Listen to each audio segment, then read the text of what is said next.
اور ہماری تمام دینی مدارس، مساجد، محافل کا مقصد میرا شہزاد بٹ صاحب نے بیان کر دیا ہے۔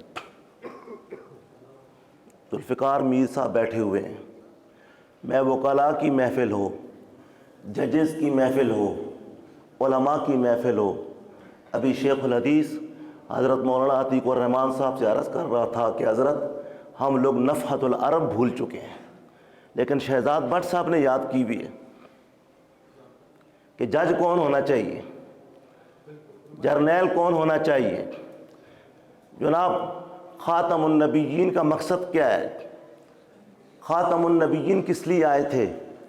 صحابہ کس لیے آئے تھے؟ تابعین کس لیے آئے تھے؟ تبع تابعین کس لیے آئے تھے؟ آپ کا نفحۃ العرب والا 800 سال تک حکمرانی کیسے کی تھی؟ صحابہ نے کیسے کی تھی؟ تابعین نے کیسے کی تھی؟ تبع تابعین نے کیسی کی تھی؟ بٹ صاحب بھی وکیل ہیں، میں وکلاء سے کہتا ہوں آپ ٹائم ضائع کر رہے ہیں۔ میں نے ایک جج صاحب سے پوچھا، جج صاحب آج نظام کون سا چل رہا ہے؟ کہنے لگے 1800۔ اچھا جی، پھر خاتم النبیین کیسے؟ نظام 1800، عدلیہ کا نظام 1800، تعلیمی نظام 1800۔ میں خوش ہو جاؤں ختم نبوت کانفرنس کر کے یا میں ڈوب مروں؟ میں دینی مدارس میں نفحۃ العرب پڑھا کر، بخاری اور ترمذی پڑھا کر، تفسیر پڑھا کر، میں آفتاب پڑھا کر، میں نے صبح کہا 16 لاکھ ریونڈ میں ساتھی بیٹھے ہیں، ایک اجتماع پہلے اب ہو چکا ہے جناب، 75 سال پاکستان کو قائم ہوئے ہو چکے، لیکن خاتم النبیین کا نظام کیوں نہیں آیا؟ صحابہ کا نظام کیوں نہیں آیا؟ تابعین کا کیوں نہیں آیا؟ منصور کا کیوں نہیں آیا؟ سفیان کا کیوں نہیں آیا؟ ابو العاص کا کیوں نہیں آیا؟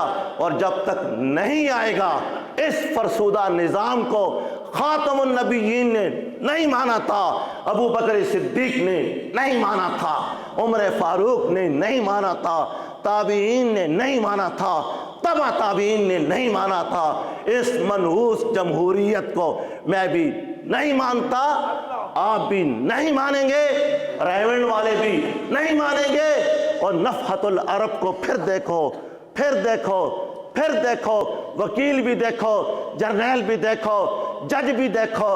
جج تو سری سکتی کو بنایا تھا، فقیہ کو بنایا جاتا تھا صدر مملکت، قرآن و حدیث پڑھے ہوئے کو بنایا جاتا تھا جرنیل، قرآن و حدیث کے ماہر کو۔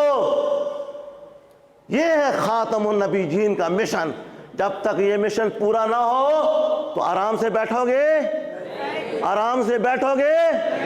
اور آرام سے اگر بیٹھے کہ ختم نبوت کانفرنس میں حلوے کی دیگیں کھا کر، چاول کھا کر، جناب ذوالفقار میر صاحب بیٹھے ہوئے ہیں، میں پریس کلب کے اندر یہی شور مچاتا ہوں، خدا کی قسم 75 سال گزر گئے، جیلیں بھی دیکھ لیں، اس نظام کو نہیں مانتے۔ قاضی حسین احمد کہتا تھا ٹھیک ہے اتنی سی گولی آئے گی نا وہ سینے میں لے لیں گے، لیکن اس ظالمانہ نظام کو نہیں مانتے، نہیں مانتے، نہیں مانتے، جڑ سے اکھاڑ کر گٹر میں نہیں، جہنم میں پھینکو۔